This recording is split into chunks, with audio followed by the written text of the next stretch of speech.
चंद्रबाबू नायडू को बोला और नीतीश कुमार को बोला जी 99 कांग्रेस को सीट आया है, 99 सीट आया है। 10 साल से हम सत्ता में हैं। तीसरी बार 1962 के बाद भारत में पहली बार हुआ है भारत के इतिहास में जब कोई प्रधानमंत्री लगातार 3 बार जो है शपथ ग्रहण करने जा रहे हैं। देखिए अग्निवीर योजना जो है एक इम्पोर्टेंट फैक्टर था, ये अंडर करंट था, इसको जो है समझने की जरूरत है। या तो इसमें सुधार कीजिए, जो युवाओं का मांग है वो आप मांग को पूरा कीजिए।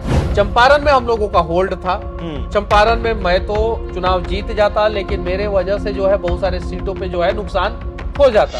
नमस्कार, एनएमएफ न्यूज देख रहे हैं आप, मैं हूं आपके साथ अभिषेक पुंडीर। 4 जून का देश ही नहीं दुनिया को इंतजार था और 4 जून के दिन जो नतीजे निकलकर सामने आए उसने बीजेपी को भी चौंका दिया, कांग्रेस को भी चौंका दिया, दुनिया को भी चौंका दिया। ना बीजेपी को बहुमत मिला, ना कांग्रेस को बहुमत मिला, लेकिन राहत की बात यह रही बीजेपी के लिए कि एनडीए के पास सरकार बनाने का जो बहुमत है वो है, लेकिन उसमें भी एक दो जो कड़ी हैं वो काफी कमजोर हैं। पहली कड़ी है चंद्रबाबू नायडू और दूसरी कड़ी है नीतीश कुमार। हालांकि खबरें ऐसी भी आ रही कि 8 जून को प्रधानमंत्री नरेंद्र मोदी तीसरी बार कर्तव्य पथ पर शपथ लेने वाले हैं, लेकिन क्या उससे पहले कुछ खेला कर सकते हैं नीतीश कुमार या फिर चंद्रबाबू नायडू? इसी बात को और गहराई से समझने के लिए मेरे साथ मौजूद हैं बीजेपी नेता मनीष कश्यप। बहुत बहुत स्वागत सर आपका। बहुत बहुत धन्यवाद। आपने चंद्रबाबू नायडू को बोला और नीतीश कुमार को बोला। जी, चंद्रबाबू नायडू जो है भारतीय जनता पार्टी के साथ उनका नेचुरल अलायंस है और आज से नहीं बहुत पहले से नेचुरल अलायंस है। और चंद्रबाबू नायडू जो है वो कोई भी खेला नहीं करेंगे, वो नरेंद्र मोदी जी के साथ है, ये कंफर्म समझिए। नहीं 2004 हमें याद है ना, जब स्पीकर का पद लेने के लिए आडवाणी जी को झुकना पड़ा था। देखिए लेकिन साथ में थे ना, वो साथ में थे, हाँ। चंद्रबाबू नायडू तो साथ में थे, साथ में हैं और साथ में ही रहेंगे चंद्रबाबू नायडू। चलिए इस पर मैं चर्चा बाद में करूंगा, इस पर सवाल मैं बाद में लेकर आऊंगा, लेकिन जो 400 पार का नारा था आपकी तरफ से उसके नजदीक भी नहीं लगे। कारण क्या पीछे का फैक्टर? दो प्रकार का लड़का होता है क्लास में पढ़ने वाला। एक होता है जो टारगेट सेट करता है कि हमें 99% मार्क्स लाना है और वो 75% लाता है, फर्स्ट डिवीजन से पास होता है। एक लड़का होता है जो बैक वेंचर होता है, वो सेट करता है कि हमें किसी भी हाल में 30% मार्क्स लाना है और पास होना है, और गलती से उसका 30% मार्क्स आ जाता है तो वो पूरी दुनिया को बता देता है कि हम पास हो गए, पास हो गए। 99 कांग्रेस को सीट आया है, 99 सीट आया है। 10 साल से हम सत्ता में हैं, उसके बावजूद जो है कांग्रेस 99 पे ऑल आउट हो गई और हम जो है 240 से ज्यादा सीट लेके आए हैं। तीसरी बार 1962 के बाद भारत में पहली बार हुआ है भारत के इतिहास में जब कोई प्रधानमंत्री लगातार 3 बार जो है शपथ ग्रहण करने जा रहा है, पहली बार ऐसा हुआ है। उसके अलावा जो है पूरी दुनिया में नरेंद्र मोदी जी पहले ऐसे नेता, पूरा ब्रह्मांड में नरेंद्र मोदी जी पहले ऐसे नेता हैं जो 60 करोड़ से ज्यादा वोट ला चुके हैं 3 बार के चुनाव में। अब जरा सोचिए, इतना बड़ा रिकॉर्ड जो है नरेंद्र मोदी जी ने बनाया। सीटें कम होना, ज्यादा होना बड़ी बात नहीं रहती है, बड़ा बात तब होता है जब आप सरकार नहीं बना पाते हैं। अच्छा ये बताइए, हम 2024 लोकसभा चुनाव के पहले सरकार में कौन था? आप ही थे। और अभी सरकार में कौन है? आप ही हैं। बस हमारा सीट थोड़ा सा कम हुआ है, हम उस पर ध्यान देंगे, उसमें सुधार करेंगे और अगली बार जो है और अच्छा परफॉर्मेंस करेंगे। बिल्कुल, वो बात मैं आपकी मानता हूं कि सरकार फिलहाल भी आपका था और आने वाला सरकार भी आपका ही होगा अगर सब कुछ ठीक रहा तो।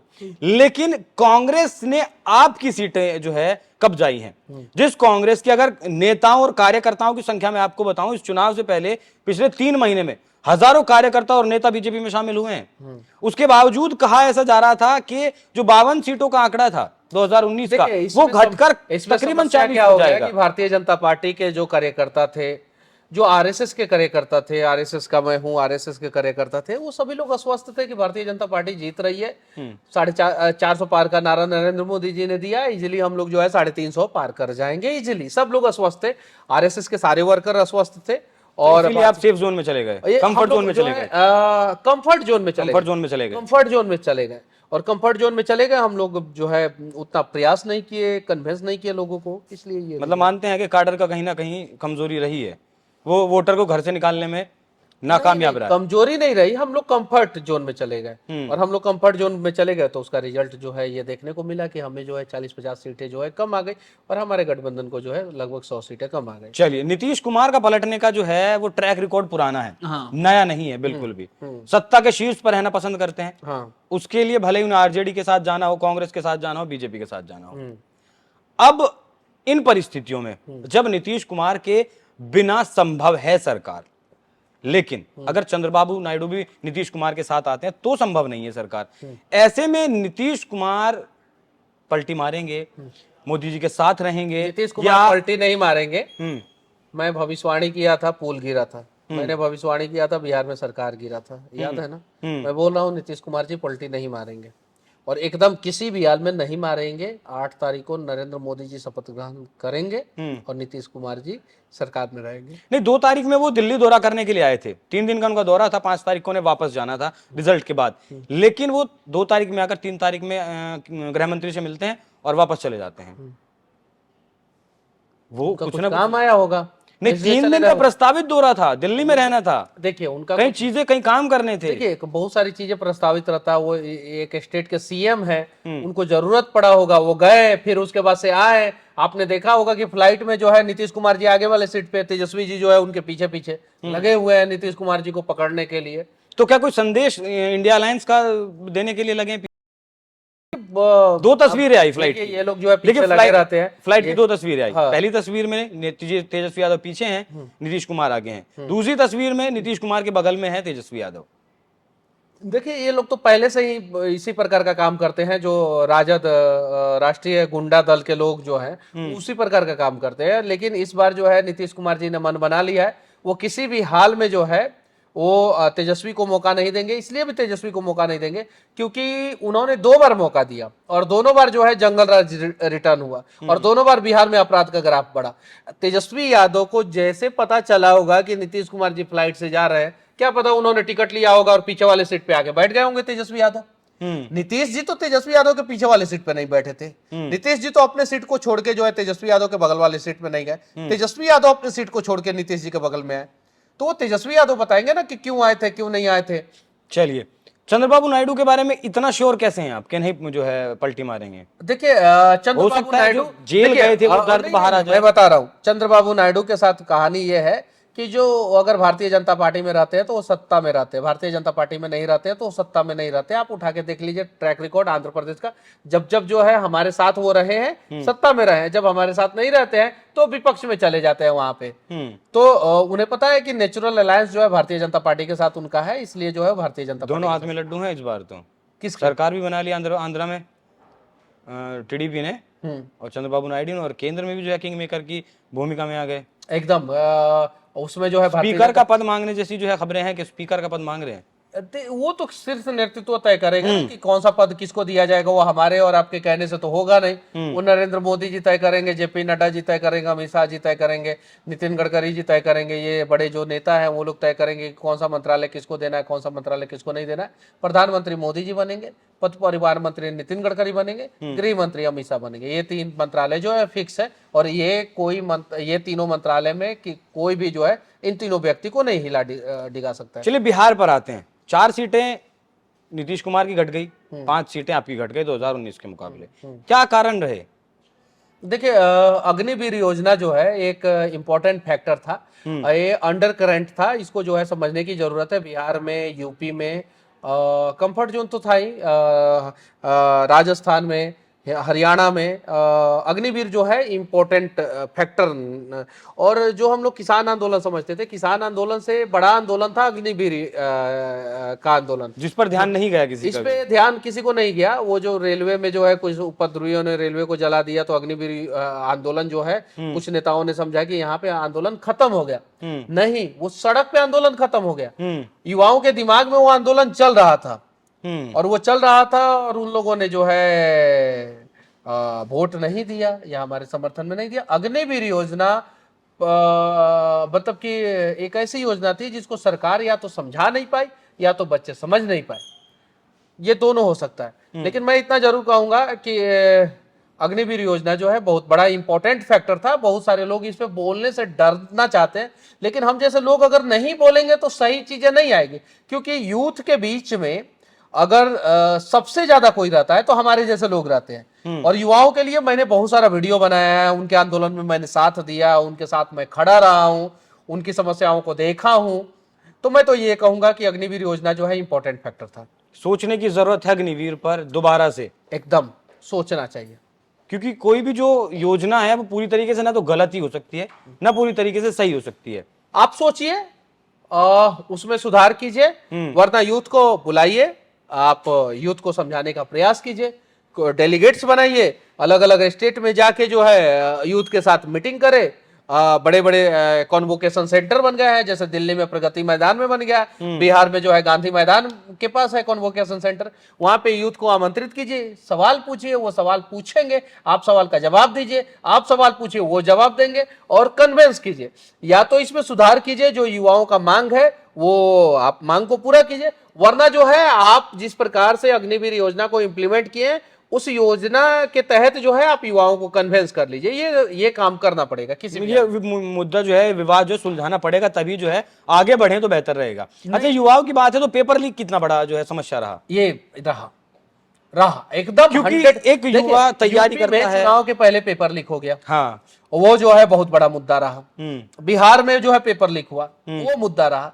देखिए, आप जो है सब कुछ पे बात करते हैं, आप बड़े बड़े चैनलों पे चले जाइए, हर चीज पे बात होता है, जाति फैक्टर, ये फैक्टर, वो फैक्टर, यूथ फैक्टर पे बात ही नहीं होता है। कोई बात ही नहीं करना चाहता है। अब कर रहे हैं ना, अब दिखा दिया। कोई नहीं बात करना चाहता है भाई, कोई नहीं, यूथ फैक्टर पे कोई नहीं बात करना चाहता है। यूथ की समस्याओं को कोई समझता। देखिए, किसान आंदोलन हुआ, किसान आंदोलन से बड़ा ही आंदोलन था जो है युवाओं का आंदोलन। किसान आंदोलन में सरकार ने जो है बिल को वापस लिया। यूथ पे बात कीजिए, और बात होना चाहिए यूथ पे, और बिहार के ही नहीं पूरे देश के युवाओं पे बात होना चाहिए। अगर यूथ पे बात नहीं करेंगे और यूथ के मन में सरकार के प्रति अगर शंका थोड़ा भी हो गया तो नुकसान झेलना पड़ेगा। तो जिस तरीके से जिस वक्त आप एक यूट्यूबर थे, युवाओं की आप आवाज उठाते थे, आपने खुद बताया, अब बीजेपी नेता होने के बाद भी कई युवाओं के मुद्दे क्या ये गुनाह है क्या? आवाज भारतीय जनता पार्टी में या सरकार में शामिल होने के बाद युवा का मुद्दा नहीं उठाया जाता है क्या? ये कांग्रेस में ऐसा होता होगा, पाबंदी लगती होगी कि भाई जो है आप देखिए, हम जैसे थे, हमने बोला था कि 4 तारीख के बाद जो है, 4 तारीख से पहले जो है हम अपनी पार्टी के कार्यकर्ता हैं, उस हिसाब से काम करेंगे, जैसे हम चाहेंगे कि हमारी पार्टी जो है 400 पार जाए। 4 तारीख के बाद जो है हमें जो समस्याएं भी दिखेगी उस पे भी बात करेंगे। और मैं बात कर रहा हूं भाई, अग्निवीर योजना पे जो है चर्चा होना चाहिए, युवाओं पे चर्चा होना चाहिए। युवाओं के मन में जो है सरकार के प्रति जो है नकारात्मक भाव अगर जा रहा है रोजगार को लेके, तो आप उसे समझाइए कि भाई हम रोजगार दे रहे हैं, हम इस चैनल्स के थ्रू नहीं, हम इस चैनल के थ्रू दे रहे हैं। पहले तुम जो है 50,000 तक का ही नौकरी के बारे में सोचते थे, अब हम तुमको 5 लाख तक का कमाने के लिए दे रहे हैं। बात कीजिए, कन्वेंस कीजिए, वहां तक मैसेज पहुंचाइए, मैसेज पहुंचाना चाहिए। जो नेता थे ना, वो सो गए थे, कन्वेंस करना बंद कर दिए थे, बात करना बंद कर दिए थे। अपने अपने क्षेत्र में जो नेता लोग आ रहे हुए हैं एनडीए गठबंधन के, मोदी जी के इतना अच्छा काम करने के बावजूद, भारतीय जनता पार्टी के सरकार में इतना अच्छा काम होने के बावजूद, सड़कें बनी, बिजली आया, इंफ्रास्ट्रक्चर मजबूत हुआ, उज्ज्वला योजना आया, आयुष्मान कार्ड आया, राम मंदिर बना, धारा 370 हटा, सीए और एनआरसी, सब कुछ होने के बावजूद इतना काम पिछले 10 साल में जितना काम हुआ है ना, उतना काम जो है ना 70 साल में नहीं हुआ। बिल्कुल। उसके बावजूद जो है एक निगेटिव मैसेज गया युवाओं में। उन युवाओं को कन्विंस करने की जिम्मेवारी जो है स्थानीय सांसदों की थी। जो लोग जो है 5-5 लाख वोटों से चुनाव जीतते थे, वो 50,000 पे आ गए, वो 1 लाख पे आ गए। वो तो इस देश का इतिहास रहा है पहले से। जो सांसदों का काम है कानून बनाना, नीतियां बनाना, वही काम वो नहीं करते हैं, बाकी सब काम करते हैं। खैर, बिहार की अगर मैं जैसे बिहार की बात कर रहा था, तो आप निर्दलीय उम्मीदवार थे, फिर बीजेपी में शामिल हुए तो आप नहीं लड़े। कितना नुकसान हो सकता था बीजेपी को अगर मनीष कश्यप चुनाव लड़ते आखिरी वक्त तक? देखिए, चंपारण और सारण में, साथ ही मैंने देखा कि जितनी सीटों पर आप गए प्रचार करने के लिए, वहां जीत मिली बीजेपी कैंडिडेट्स को। देखिए, हर सीट पे जीत नहीं मिली। जैसे बक्सर में जीत नहीं मिला, पाटलिपुत्रा में हम लोगों ने किया, पटना साहिब में किया हम लोगों ने, पूर्वी चंपारण में किया, पश्चिमी चंपारण में किया, उसके बाद से दिल्ली के लगभग सभी सीटों पे किया, 1-2 सीट को छोड़ के सभी सीटों पे किया। तो कुछ सीटों पे जीत नहीं मिली, मार्जिन कम करने का प्रयास किया, यूथ को कन्विंस करने का प्रयास किया। चंपारण में हम लोगों का होल्ड था। चंपारण में मैं तो चुनाव जीत जाता, लेकिन मेरे वजह से जो है बहुत सारे सीटों पे जो है नुकसान हो जाता। जैसे पप्पू यादव पूर्णिया से जीते चुनाव, ठीक है, आप और भी निर्दलीय प्रत्याशी जो है, आप रविंदर सिंह भाटी का देखिए, परफॉर्मेंस बहुत अच्छा रहा, बहुत अच्छा, मतलब कि 5-5.5 लाख वोट लाना जो है अपने आप में मायने रखता। तो इम्पैक्ट जो है आसपास के संसदीय क्षेत्र पे भी पड़ता। मुझे इस बात का समझ आया कि नहीं, मेरे वजह से जो है भारतीय जनता पार्टी को नुकसान नहीं होना चाहिए, मैं जो है भारतीय जनता पार्टी के साथ आ गया। अब जो है जो चीजें हैं, मैंने बोला था कि हाँ मुझे लगेगा कि कहीं समस्या है तो मैं उन सब चीजों पे बात करूंगा, तो मैं अब बात कर रहा हूँ। मतलब बीजेपी के लिए एक अच्छा फैक्टर रहा, अच्छा फैसला रहा मनीष कश्यप को बीजेपी में शामिल अब करना। तो वो 2-3 सीटें जो है वो और कम हो सकती थी, जो बच गई। 4 से 5 सीटें पहले ही घटी हैं, देखिए 17 से 12 पर आ गए। वो तो मनोज तिवारी भैया ने बोला था इंटरनल सर्वे में 7-8 सीटों पे जो है मेरे वजह से दिक्कत हो रहा था, क्योंकि जो है चंपारण, सारण, उसके बाद से सीतामढ़ी, मुजफ्फरपुर, वैशाली, इन सब सीटों पे जो है हम लोगों का यहाँ पे जो है हम लोगों के देखिए मजदूरों के अंदर जो है एक मैसेज है कि मनीष कश्यप हम लोगों के लिए आवाज उठाता है। युवाओं के अंदर एक मैसेज है कि मनीष कश्यप यूनिवर्सिटी में जाके और भी बहुत सारी जगहों पे जाके हमारे लिए लड़ता है। तो उन्हें उनके अंदर एक मैसेज था, मैंने उन लोगों को कन्विंस किया। और देखिए चंपारण और सारण में हमने एक भी सीट लॉस नहीं किया है, एक सीट लॉस नहीं किया है। न चंपारण में एक सीट लॉस हुआ है, न सारण में एक सीट लॉस हुआ है। वैशाली भी हम लोग जीते हैं, मुजफ्फरपुर भी हम लोग जीते हैं, और सीतामढ़ी भी हम लोग जीते हैं। उसके साथ साथ समस्तीपुर और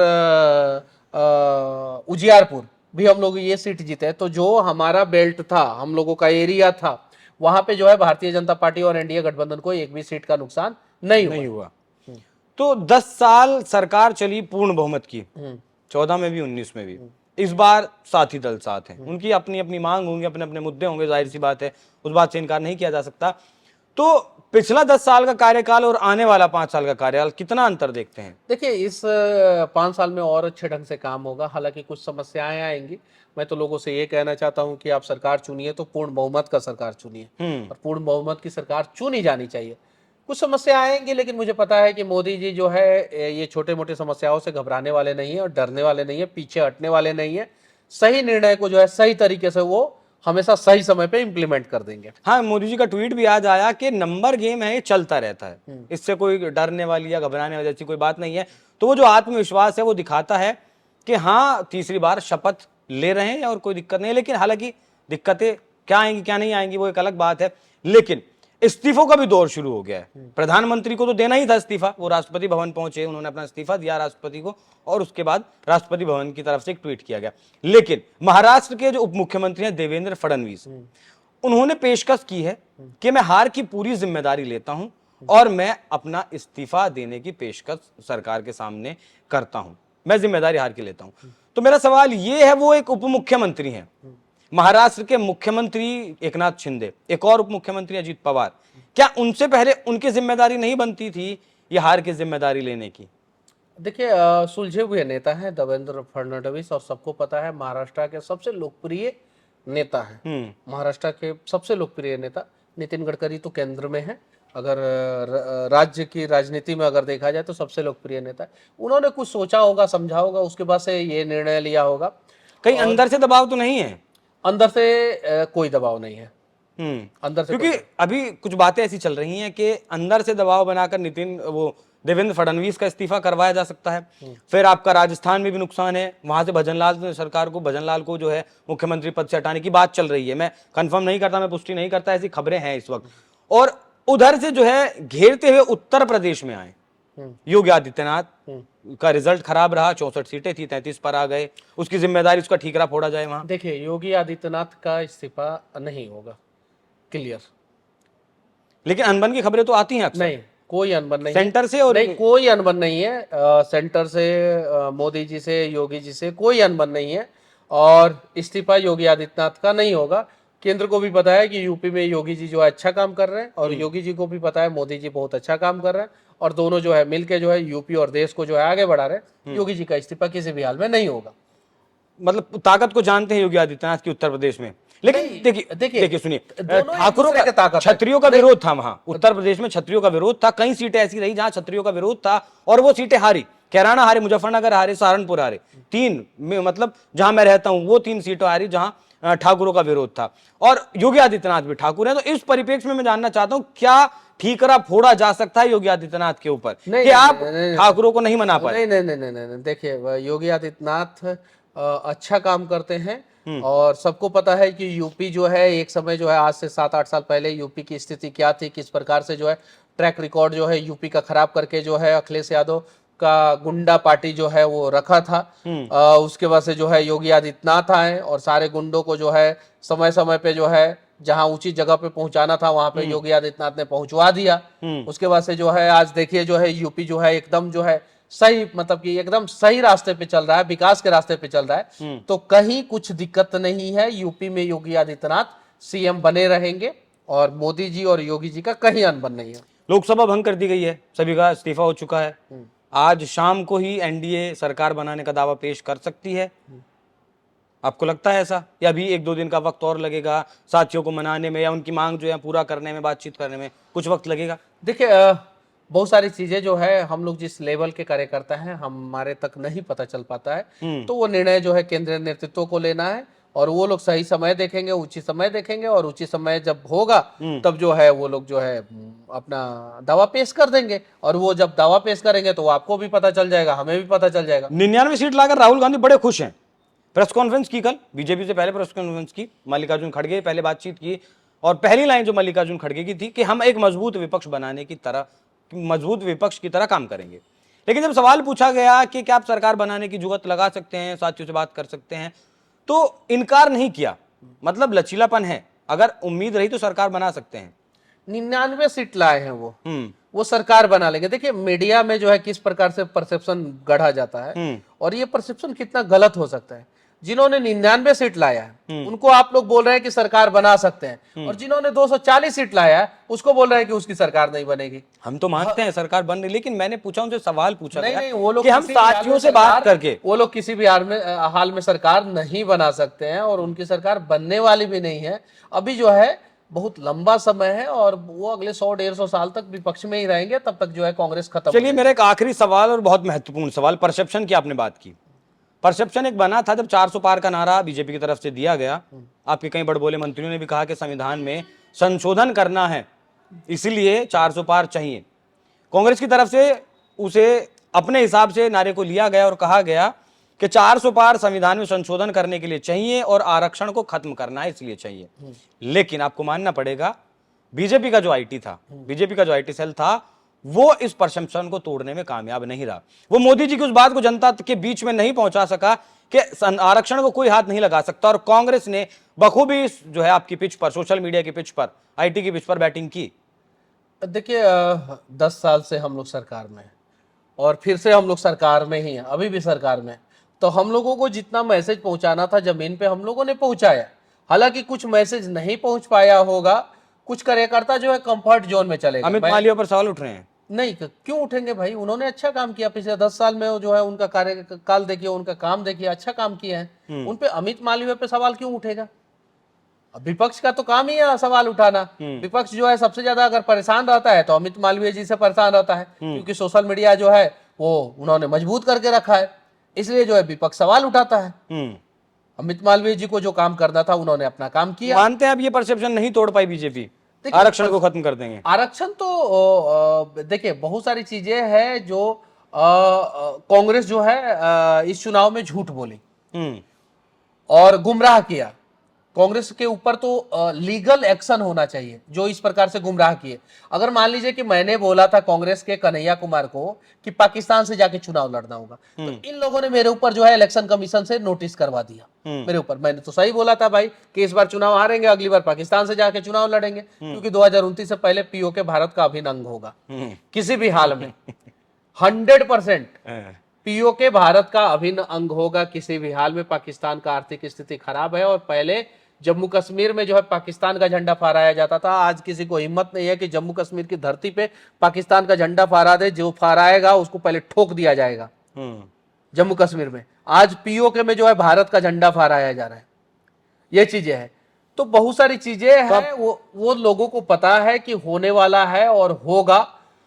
हम बोले थे कन्हैया कुमार को कि आपको जो है पाकिस्तान से जाके चुनाव लड़ना होगा। उन्होंने जो है बोला गया कि ये गलत बोले हैं, इनके ऊपर एक्शन होना चाहिए और इलेक्शन कमीशन से शिकायत कर दिया। वैसे ही राहुल गांधी, मल्लिकार्जुन खड़गे, पूरा कांग्रेस और इंडी गठबंधन ने जो है इस चुनाव के दौरान जो है अनेकों जो है ऐसी बातें बोली जिसका कोई महत्व ही नहीं था। जैसे आरक्षण पे उन्होंने गुमराह किया और भी बहुत सारी, संविधान पे उन्होंने गुमराह किया कि संविधान खतरे में है, संविधान खतरे में। तो इन सब चीजों पे जो है कांग्रेस के ऊपर कार्रवाई होना चाहिए।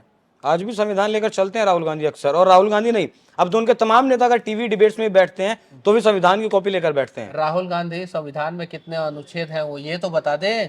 हम्म उनको पता नहीं है कौन से अनुच्छेद में क्या होता है, ये तो बता दे। उनको तो पता नहीं, हम लोग भाई संविधान लेके नहीं चलते, हमें उतनी जानकारी नहीं है। क्या वो रोज संविधान लेके चलते हैं तो कम से कम इतना तो बता दे कि कितना अनुच्छेद है संविधान में।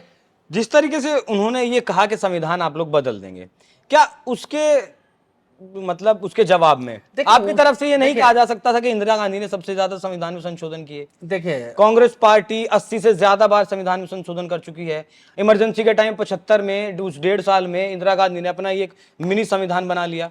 देखिए कांग्रेसियों का चूक रही कहीं ना कहीं। नहीं, कहीं चूक नहीं रही। देखिए हम लोगों को जितना पहुंचाना था उतना मैंने क्या बोला कि अग्निवीर एक योजना था जिसमें जो है हम लोगों ने हम लोग कन्विंस नहीं कर पाए। कुछ गवर्नमेंट सेक्टर में कुछ जॉब ऐसा था, जैसे चुनाव से पहले जो है 5,000 वैकेंसी, 5,500 वैकेंसी जो है रेलवे ALP में आया चुनाव से पहले। वो भी एक बहुत बड़ा मुद्दा बन गया चुनाव से पहले। और वहां पे जो है कम से कम जो है वो 60-65 हजार वैकेंसी आना चाहिए था, 1 लाख के आसपास आना चाहिए था। तो ये सारी चीजें रहा, वो जो कांग्रेस जो है उलूल जुलूल पहुंचाने का प्रयास किया, वो सारा मुद्दा नहीं बन पाया। मतलब अब हार पर मंथन होगा, फैक्टर देखे जाएंगे कि क्या कुछ रहा हार के कारण। देखिए मैं तो यही सीटें कम बनाने का, हार पे अगर मंथन हो, फैक्टर देखा जाए तो उस फैक्टर में इंपॉर्टेंट फैक्टर जो है यूथ को रखा जाए।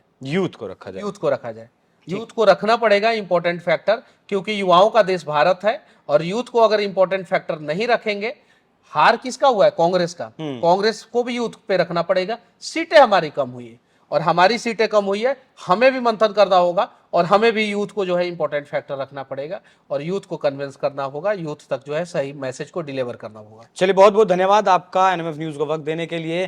तो ये थे हमारे साथ मनीष कश्यप, बीजेपी नेता, जिनसे हमने जो सीटें कम हुई हैं बीजेपी की इस बार, जो नारा दिया था 400 का, वहां तक तो नहीं पहुंच पाए, और उसके बाद भी सीटें कहां कम हुई उन्होंने बेबाक तरीके से जवाब दिया। वो अग्निवीर की योजना हो, पेपर लीक का मामला हो या फिर यूथ का मामला हो। तो आज भी सरकार से जो है मांग है मनीष कश्यप की कि युवाओं पर जो है और ज्यादा गौर किया जाए और ज्यादा ध्यान दिया जाए। तो ये चर्चा आपको कैसी लगी, कमेंट कर जरूर बताइएगा। नमस्कार।